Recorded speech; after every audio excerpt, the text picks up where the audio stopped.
రాజా సింగ్ ని మాట్లాడుతుండగా కోరుతాను.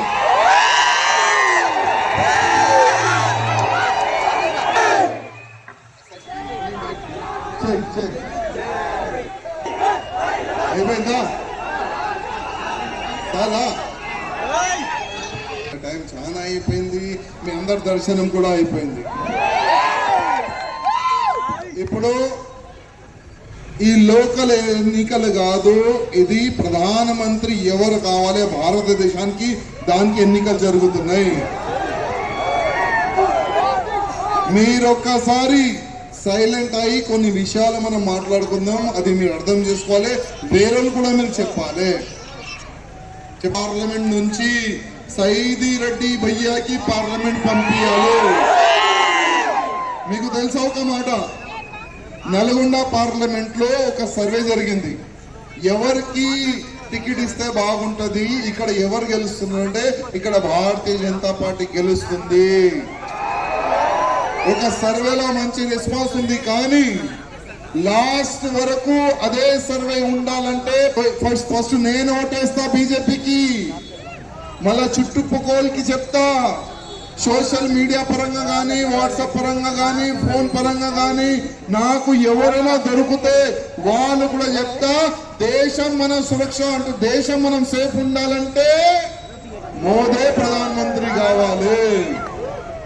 ఇవాళ కాంగ్రెస్ వాళ్ళు అంటున్నారు బీజేపీ మళ్ళా గెలవదు. ఎందుకంటే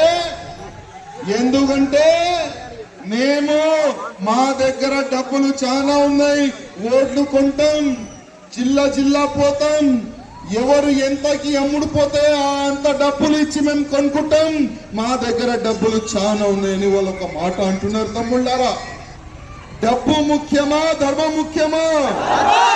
డబ్బులు ముఖ్యమా, దేశం ముఖ్యమా? ఆ ఒక్క మాట యాద పెట్టుకొని, ఎవరైనా డబ్బులు తీసుకొని వస్తే డబ్బులు వాళ్ళ దగ్గర నుంచి తీసుకొని కానీ ఓటు గుర్తుగా మాట యాద పెట్టుకొని తమ్ముళ్ళారా. ఇవాళ మన దగ్గర జస్ట్ 2 days ప్రచారంకి ఉన్న తమ్ముళ్ళారా. ఎన్ని దినాలు ఉన్నాయి? Just 2 days. దాని తర్వాత పోలింగ్ ఏనాడు ఉన్నాయి? 13వ తారీఖు పోలింగ్. అన్న గారు నంబర్ ఏముంది బ్యాలెట్ పేపర్ లో? 4వ నంబరు. పూ గుర్తుకే మీ ఓటు వేయాలి. మన అక్క చెల్లెలందరికీ చెప్పాలి. మీరు మళ్ళొక్కసారి దేశంలో కాంగ్రెస్ గవర్నమెంట్ వస్తే మళ్ళా బొట్టు పెట్టాలంటే అందుకోసం ఈ రాహుల్ గాంధీ పప్పుకి ప్రధానమంత్రి చేయకూడదు. మన దేశం బాగుపడాలంటే, మన ధర్మం మంచిగా ఉండాలంటే ఇంకొకసారి ప్రధానమంత్రి మోదీ మన దేశానికి ప్రధానమంత్రి కావాలని మీరందరూ కూడా ఒక్కొక్కరిని కలిసి మీరు చెప్పాలని నేను మీ అందరికి దండం పెట్టి రిక్వెస్ట్ చేస్తున్నాను. ఇవాళ నాకు మధ్యలో కలిసినారు కొంతమంది కార్యకర్తలు. హిందూ వాహిని జెండాని నేను చూస్తున్నాను. హిందూ వాహిని జెండా చూస్తే నాకు బలం పెరిగింది. ఎందుకంటే నేను కూడా గతంలో హిందూ వాహిని ఒక కార్యకర్తనే. తమ్ముడు, ఎక్కడ హిందూ వాహిని ఉంటే అక్కడక్కడ ధర్మం సేఫ్ ఉంటది. ఆ నమ్మకం మీ అందరికి ఉండాలి. తమ్ముడు, ఎవరైనా హిందూ వాహిని కార్యకర్త కాకపోతే మీరు ఇమీడియట్ గా హిందూ వాహిని కార్యకర్త కావాలి.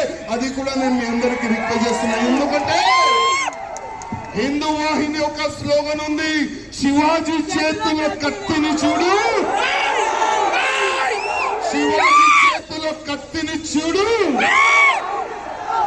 అదే హిందూ వాహిని సత్తా ఇప్పుడు చూపించాలి మనం అందరం.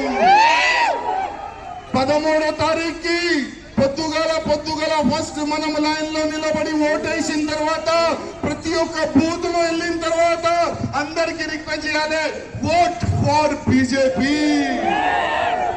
ఎందుకంటే ఇట్లాంటి సమయం మనకు రాదు. ఇప్పుడు ఒక గ్లోబల్ ఒక సర్వే జరిగింది, మీరు చూసినారా? గ్లోబల్ సర్వేలో ఏం సర్వే వచ్చింది? ఏమొచ్చింది?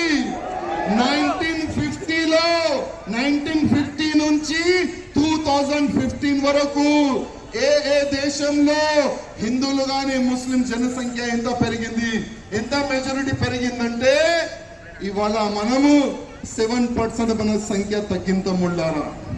మన హిందువుల సంఖ్య ఎంత తగ్గింది? 7%. అదే ముస్లిం సంఖ్య ఎంత పెరిగింది తెలుసా? 43%. ఎంత పెరిగింది? 43%.